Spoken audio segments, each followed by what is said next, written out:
يا أيها الذين آمنوا اتقوا الله حق تقاته ولا تموتن إلا وأنتم مسلمون। আল্লাহ রাব্বুল আলামিন বলছেন, হে ঈমানদার, আল্লাহকে ভয় করো। কেমন ভয় করবা? যথাযথ রূপে ভয় করো। তোমার জবান দিয়ে তুমি বললা আল্লাহকে ভয় করো, কিন্তু কাজ দ্বারা তুমি বললা যে আল্লাহকে ভয় করো না। তুমি আল্লাহকে ভয় করো বিদায় সকাল বেলায় ভোর রাতে তুমি সাহারি খেয়েছো, সারাটা দিন খাওয়ার সুযোগ থাকার পরেও তুমি খাও না। এই জায়গায় তুমি আল্লাহকে 100% ভয় করলা। আল্লাহকে ভয় করো বিদায় তুমি হয়তোবা কোনো গুনাহ তোমার সামনে সুযোগ আছে, তুমি করলা না যে আমি আল্লাহকে ভয় করি। কিন্তু কিছু কিছু ক্ষেত্রে আপনার আমার চলাফেরা এমন, বলা এমন, রবটা এমন যে আমি জবান দিয়ে বর্ণনা করে আমি মুত্তাকি, আমি আল্লাহকে ভয় করি, কিন্তু আমার কাজ দ্বারা সেটা প্রমাণ হয় না। অনেক পুলিশ এমন পাবেন যে পুলিশের এই জায়গায় লোগো থাকবে, নাম দেখলে বোঝা যায় পাক্কা মুসলমান, আব্দুর রহমান আব্দুল্লাহ তার নাম, কিন্তু ওই বান্দাটারে দেখবেন রমাদান মাসে সে ঘুষ খায়। আছে না নাই? রাস্তায় দাঁড়ায়, ট্রাফিক সিগন্যালে দাঁড়ায় নিতেছে। আপনি তারা গিয়ে যদি জিজ্ঞাসা করেন, কি ভাই তুমি কি হিন্দু নাকি, ওই মানুষটা জবাব দিবে, না না আমি হিন্দু হব কেন, তোমার দাঁত খুলে ফেলাম, নাম দেখেও বুঝো না আমি মুসলমান কিনা। নাম দেখে তুমি টের পাও না আমি মুসলমান নাকি? নাম দেখতেছো আমি আব্দুল্লাহ, সকালবেলা সাহারি খেয়ে রোজাও আছি, রোদের ভিতরে দাঁড়ায় ডিউটি পালন করতেছি সততার সাথে, তাহলে ঘুষ যে নিলেন। রমাদানের সিয়াম পালন করলেন যে আল্লাহর জন্য, ওই আল্লাহর ভয় আপনি ঘুষ ছাড়তে পারেন নাই। আপনার জবানে আপনি মুত্তাকি, কিন্তু অন্তরের তাকাজায় আপনি এখনো পর্যন্ত মুত্তাকি হতে পারেন নাই। আল্লাহ রাব্বুল আলামিন সেই কথাটাই বলছে, শোনো, তুমি যদি মুত্তাকি নিজেকে দাবি করো, হাক্কা তুকাতি, আল্লাহকে ভয় করার মতন যথাযথভাবে ভয় করো। যে যে সেক্টরে ভয় করা দরকার সব জায়গায় করবা। অন্তর দ্বারা কারো খারাপ ভাববা, এটাও তুমি ভাবতে পারবা না। তুমি একজন মানুষের প্রতি বিদ্বেষ রাখো, এইটাও তোমার সুযোগ নাই। তুমি কোনো মানুষের ক্ষতি সাধনের চিন্তাটা পর্যন্ত করতে পারবা না। এইটা তোমার তাকওয়ার তাকাজা, তোমাকে এই জায়গা থেকে দূরে সরায়া রাখবে। তুমি নামাজ পড়ো ঠিকই, আবার গুনার কাজ করো। তুমি হজ পালন করো, হাজী সাহেব, কিন্তু তোমার আপাতমস্তক তাকাইলে কোন অ্যাঙ্গেল থেকে তোমাকে মনে হয় না তুমি দিনদার।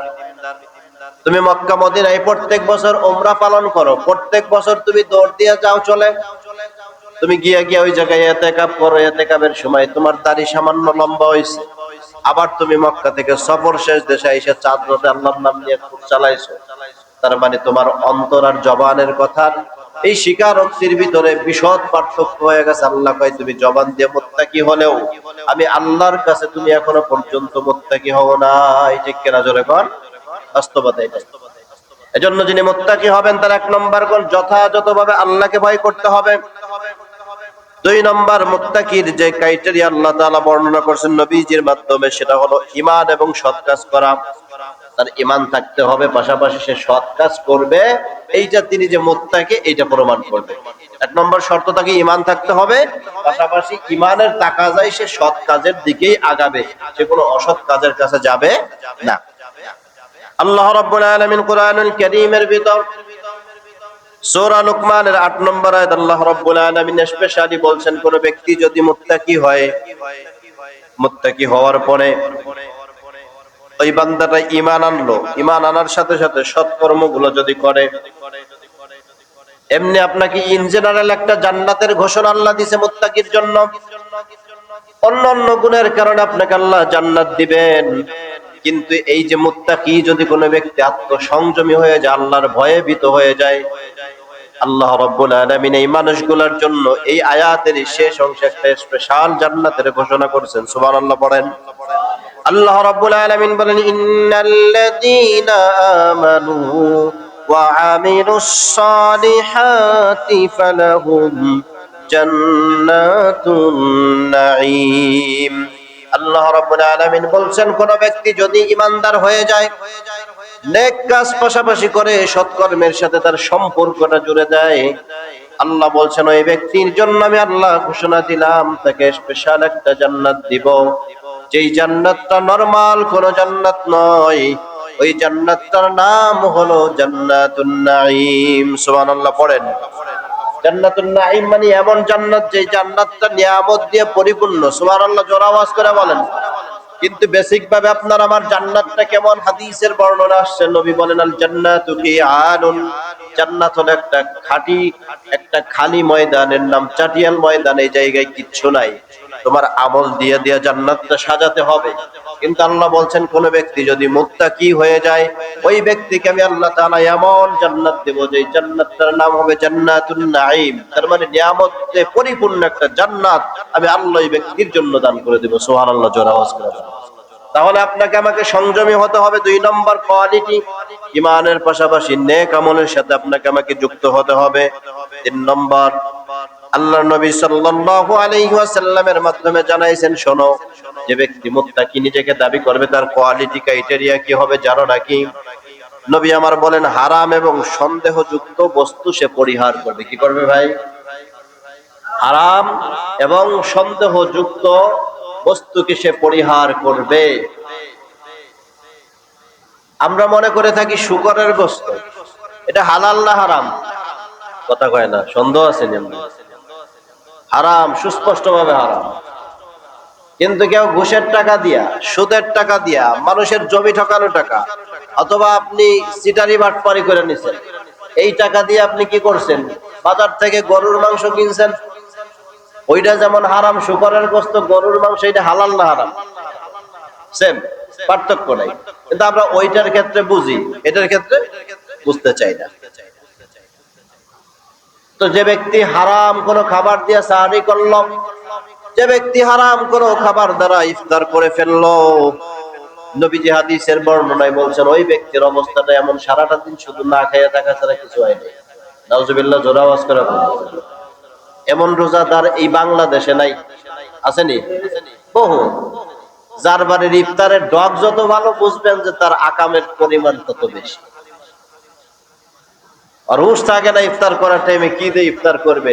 আল্লাহর নবী ইফতারের বর্ণনা দিয়েছেন, সুন্নাত বলছেন খেজুর দ্বারা শুরু করা, ও শুরুই করছে চিকেন দিয়ে। আছে না নাই? হুঁশ থাকে না। আল্লাহর নবী বলছেন 3 নম্বর ক্রাইটেরিয়া তার, যিনি মুত্তাকি হবেন, আল্লাহর নবী সাল্লাল্লাহু আলাইহি ওয়াসাল্লাম বুখারীর 52 নম্বর হাদিস, মুসলিমের 1599 নম্বর হাদিসের বর্ণনায় নবী বলেন, فقال رسول الله صلى الله عليه وسلم إن الحلال بين وإن الحرام بين وبينهما مشتبهات لا يعلمهن كثير من الناس فمن اتقى الشبهات فقد استبرأ لدينه وعرفه। আল্লাহর নবী সাল্লাল্লাহু আলাইহি ওয়াসাল্লাম বলছে, শোনো, হালাল তোমার জন্য স্পষ্ট, হারাম কোনটা সেটাও সুস্পষ্ট। মাঝখানে এমন কিছু জিনিস আছে যেটা তুমি বুঝো না কোনটা হালাল না হারাম, এটা তোমার জন্য সন্দেহযুক্ত। এখন তোমার খাইলে ভালো লাগবে, আল্লাহর জন্য ছাড়লে তোমার একটু কষ্ট হবে, সেক্ষেত্রে তোমার জন্য করণীয়, তুমি যদি এটা পরহেজ করতে পারো, ছেড়ে দিতে পারো, নবী বলছে এইটাই তোমাকে ঈমানের জায়গায়, তাকওয়ার জায়গায় তোমাকে আগায় দিবে। সুবহানাল্লাহ জোরে আওয়াজ করে বলেন। আল্লাহ নবী সাল্লাল্লাহু আলাইহি সাল্লাম বলছে তোমাকে সে তার দ্বীন এবং ইজ্জতকে নিরাপদে রাখবে। কোন ব্যক্তি যদি এটা কোন জায়গায় সন্দেহ হয়েছে, এটা আমি খাবো কি খাবো না, এটা আমার জন্য ঠিক হবে কি হবে না, আমি এই পোশাকটা পরবো কি পরবো না, এবং সন্দেহ পড়ে গেছেন, আপনি এটা জানেন না এটা হালাল না হারাম, সেক্ষেত্রে আপনার যদি সন্দেহ আসে, আপনি পরহেজ করে দিলেন, ছেড়ে দিলেন আল্লাহর জন্য, নবী বলে শোনো, এই জিনিসটা তার ইজ্জত এবং তার ঈমানকে নিরাপদে রেখে দেবে। সুবহানাল্লাহ জোরে আওয়াজ করে বলেন। তাহলে সন্দেহযুক্ত কোন জিনিস যদি আমার সামনে আসে, সেক্ষেত্রে আমার জন্য করণীয় কি ভাই? পরহেজ করা। এটা আপনার তাকওয়ার তাকাজা। যদি আপনার ভিতরে বাস্তবতায় আপনি সংযমী হন, আল্লাহর ভয়ে ভীত হয়েই থাকেন, তাহলে আপনার দ্বারা এই কোয়ালিটিটা আপনার দ্বারা করা সম্ভব, আর না হয় সম্ভব হবে না। সে কথা বলছে তোমার সাথে। এভাবে আপনাকে এই জায়গায় পরহেজ করতে হবে। কি করতে হবে ভাই? ছেড়ে দিতে হবে। যদি আপনি না ছাড়তে পারেন, তাহলে বুঝতে হবে আপনি জবানে তাকওয়াওয়ালা হলেও দিলের দিক দিয়ে আল্লাহর কাছে এখনো গ্রহণযোগ্যতা পান। আল্লাহ বোঝার তৌফিক দান করুক, আমিন বলেন। 4 নম্বর, আল্লাহ রাব্বুল আলামিন বলছেন, শোনো, যিনি তাকওয়াওয়ালা হবে, মুত্তাকি হবে, তার কোয়ালিটি 4 নম্বর ক্রাইটেরিয়া, তিনি ধৈর্যশীল হবে, তিনি সর্বক্ষেত্রে ধৈর্য রাখবে। কি রাখবে? ধৈর্য রাখবে। সূরা জুমারের 10 নম্বর আয়াত আল্লাহ রাব্বুল আলামিন বলছেন, ইন্নামা ইউওয়াফাস সাবিরুনা আজরাহুম বিগাইরি হিসাব। আল্লাহ রাব্বুল আলামিন বলছেন, কোন ব্যক্তি যদি আল্লাহ তাআলার পক্ষ থেকে যে নির্দেশনাগুলো আছে এইগুলো মানতে গেলে হয়তোবা দুনিয়ার ক্রাইটেরিয়া আপনার কিছু সমস্যার সম্মুখীন আপনি হতে পারেন, কিন্তু আল্লাহর ভয়ে যদি আপনি ধৈর্যশীল হয়ে যান, আল্লাহ বলছে এই ব্যক্তির জন্য আমি আল্লাহ তাআলার পক্ষ থেকে যে রিওয়ার্ড আর পুরস্কারের ঘোষণা আছে ওইটা নরমাল কোন পুরস্কার নয়। আল্লাহ বলছেন বিগাইরি হিসাব, আমি আল্লাহ তাআলা ওই ব্যক্তির জন্য হিসাব ছাড়া তাকে আমি আল্লাহ তাআলা পুরস্কার দিয়ে দিব। সুবহানাল্লাহ, জোরে আওয়াজ করে বলেন। বুখারীর বর্ণনা 1469 নম্বর হাদিস, মুসলিমের বর্ণনায় 1053 নম্বর হাদিস। আল্লাহ নবী সাল্লাল্লাহু আলাইহি ওয়াসাল্লাম বলছে, শোনো, ওমান ইয়াতাসাব্বার ইসাব্বিরহুল্লাহ, যে ধৈর্য ধারণ করতে চায় তাকে আল্লাহ তাআলা ধৈর্য ধারণ করার ক্ষমতা তার দিলের ভিতর আল্লাহ পয়দা করে দেয়। সুবহানাল্লাহ বলেন। কিন্তু আমরা তো ধৈর্য ধারণ করতেই চাই না। ধৈর্য আছে আমাদের? ধৈর্য আমাদের নাই। মসজিদ আপনি আসেন, দেখেন সবচাইতে আমি যে ধৈর্যহীন এটার বড় পরিচয় আমরা মসজিদে সেই 2 মিনিট 5 মিনিট সময় যদি বেশি হয় সবাই একসাথে কই মাছ চাবানো শুরু করে। কই মাছ চাবানো বুঝেন তো নাকি? খালি ঘরের দিকে তাকাবেন, সময় হয়ে গেল এখনো শেষ হলো না। তাহলে আপনার আমার ইমানের তাকাজ আপনাকে আমাকে ধৈর্যশীল বানাতে পারছে ভাই? কথা বলেন। আপনি যত বড় নামাজি হন, আপনি আল্লাহর যে ক্রাইটেরিয়া মুত্তাকির এই জায়গায় আপনি এখনো পর্যন্ত পৌঁছান নাই। ধৈর্যের পরিচয় এটা আপনার জন্য সামান্য ধৈর্য রাখতে, এই জায়গায় তেমন লাভ ক্ষতি নাই আপনার আছে নাকি? একটু বৈশা থাকলে কি ক্ষতি হবে আপনার বলেন? খুব বেশি ক্ষতি হওয়ার কথা না। নামাজে যখন আপনি আসছেন একটা সাইড করেই মসজিদে আসছেন, এমনিতে আপনি আসেন নাই, ঠিক তো নাকি? তাহলে এই মসজিদে যে আপনি আসলেন একটা প্রস্তুতি নিয়ে আসছেন, এখানে 5 মিনিট সময় বেশি লাগলে আপনার যখন দাঁত কামড়ানো শুরু হয় তো বুঝতে হবে আপনি ধৈর্যের পরীক্ষা কি ইতিমধ্যেই লেটার মার্কে ফেল করছেন। ঠিক বললাম না ভুল বললাম? কথা বল, সন্দেহ ছাড়া। আল্লাহ বোঝার তৌফিক দান করুক, আমিন বলেন। নবী বলছে যে ব্যক্তি ধৈর্যশীল হতে চায় আল্লাহ তাকে ধৈর্যশীল বানায়। আমরা তো ধৈর্যশীল হতেই চাই। ওর সাথে ঝগড়া একটু লাগছে, রাতের বেলায় তালাক দিয়ে সকালবেলা উস পেরে আগের মাথায় ঘুরছে। আজ পর্যন্ত বউ কেউ খুশি হয়ে তালাক দেয় শুনছেন? বউরা তো মানুষ রাগ হয়ে তালাক দেয়, ঠিক না? তালাক দেওয়ার পরে কয়েছে আমি রাগের মাথায় দিচ্ছি। ধৈর্য প্রত্যেক দিন। আমি কবে যেন একটা জরিপ দেখলাম আপনাদের এই গাজীপুরে দৈনিক 11টা করে ডিভোর্স। দৈনিক কয়টা? 11টা করে ডিভোর্স হয় সিরেফ গাজীপুর। তো সারা বাংলাদেশ যদি আপনি অ্যানালাইসিস করেন দৈনিক 200-400 পাবেন। এগুলো কেন হচ্ছে? ধৈর্যের পরীক্ষায় আমরা সবাই ফেল, ঠিক না ভাই? আল্লাহ বোঝার তৌফিক দান করুক। এইটা মুত্তাকির 4 নম্বর ক্রাইটেরিয়া। 5 নম্বর, আত্মসংযম, লজ্জাশীলতা তার ভিতরে থাকতে হবে। বুখারীর বর্ণনায় 6120 নম্বর হাদিস, নবী করিম সাল্লাল্লাহু আলাইহি ওয়াসাল্লাম বলছে, শোনো, ইদা লাম তাস্তাহ ফাসনা মা শি'তা। নবী করিম সাল্লাল্লাহু আলাইহি ওয়াসাল্লাম বলছে, শোনো, যার লজ্জা নাই, তুমি যদি লজ্জাশীল না হও তবে তুমি যা ইচ্ছা তাই করতে পারো, কোনো সমস্যা নাই। আমাদের এই যে সমাজে যে গুনাহগুলো আমরা করি ভাই, এগুলো লজ্জা না থাকার কারণেই করি। একজন অপরাধ করতেছে, তাকে মানুষ এইটা নিয়ে ছোট করতেছে, সে এটারে বড় আরো আনন্দের সাথে নিতেছে। দুনিয়াতে সবচেয়ে বড় বেহায়া যদি কেউ থাকে, দুনিয়ায় অনেক নেতা ফেতা আছে দেখবেন এরা বেহায়ার শেষ স্থানে পৌঁছে গেছে। এখন জনগণ যে পরিমাণ গালাগালি করে, এই যে টিকটকার যারা আছে এখন ইয়া দেখবেন, কমেন্ট বক্স গুলো দেখবেন কি পরিমাণ গালি এরা খায়। এর বড় লজ্জা কিচ্ছু নাই এদের। কেন? নবী বলছে যে তোমার ভিতরে লজ্জা না থাকলে তুমি যা খুশি তাই করতে পারো।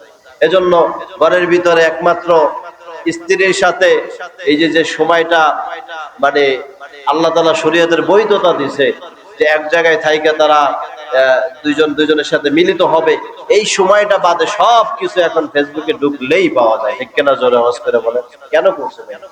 আপনার লজ্জা নাই বিধায় এটা সহজ হয়ে গেছে সমাজে। অথচ তার নামও মুসলমানের খাতায় আছে, তার আইডি কার্ডে তাকাইলেও দেখবেন বাপ দাদার যদি তার পূর্বপুরুষের ইতিহাস খুঁজি 2-4 জন এমন মানুষ আমরা পেয়ে যাব যারা পাক্কা নামাজি ছিল, পাক্কা দিনদার ছিল, যারা ইসলাম প্র্যাকটিস করতো। মূলত এরকম কেন হওয়ার কারণটা কি? এর কারণটা হচ্ছে এরা মূলত এই লজ্জার জায়গা থেকে বের হয়ে গেছে। আল্লাহ আমাদেরকে লজ্জাশীল মুমিন হিসেবে কবুল করুক, আমিন বলেন। এটা হলো 5 নম্বর গেল।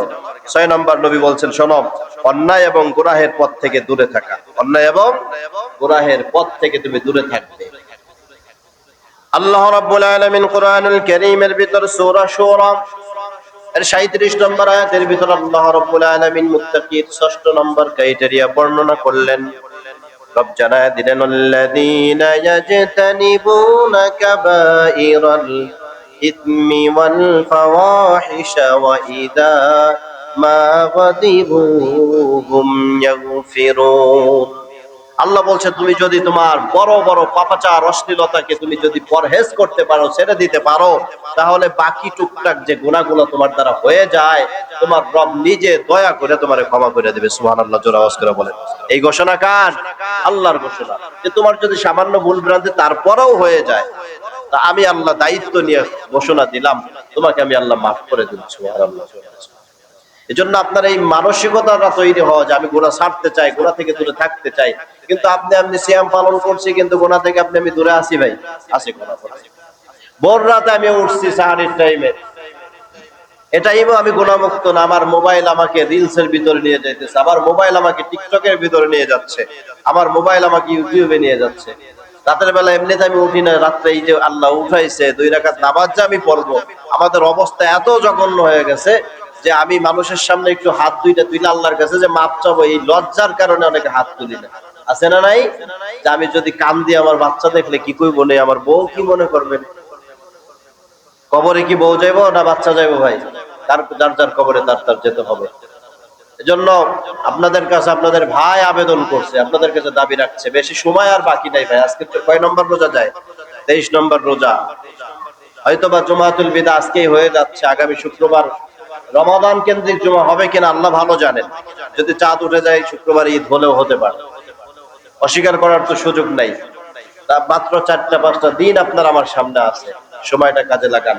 আল্লাহ শেষ 10টা দিনে মানুষকে কিভাবে মাফ করবে? বলে যে বান্দারে মাফ করার জন্য যত ক্রাইটেরিয়া দরকার আল্লাহ শুধু করতেই থাকবে, আর বান্দারে শুধু মাফ করবে আর জান্নাতে দেবে। সুবহানাল্লাহ, জোরে আওয়াজ করে বলেন। এখন এই দেওয়ার জন্য ভাই আপনার তো কমপক্ষে চাহিদাটা থাকতে হবে। আপনি বলেনই না, তাহলে আল্লাহ দিব? আপনার পেটে ক্ষুধা, আপনি যদি না করেন আপনার যে কিয়ামত পর্যন্ত দিবেন। বাচ্চারও দুধ খাইতে হইলে কান্না করতে হয়, না হইলে মাও দেয়, তাহলে আল্লাহ কেন দিবে? আল্লাহ বোঝার তৌফিক দান করুক, আমিন কোন, জোরে আওয়াজ করে। এটা গেল আপনার আমার জন্য মুত্তাকি বান্দার 6টা ক্রাইটেরিয়া আপনাদেরকে আমি বলছি। যে এই 6টা গুণ দিয়ে আপনি আপনার তাকওয়ার পরিমাণটাকে আপনি অ্যানালাইসিস করবেন যে আপনার অবস্থানটা কোথায়। আপনি কি আদৌ মুত্তাকির যে কাতারটা আছে, এই কাতারের ভিতর আপনি আমি আছি কিনা। আল্লাহ আমাদেরকে বোঝার তৌফিক দান করুক, আমিন বলেন।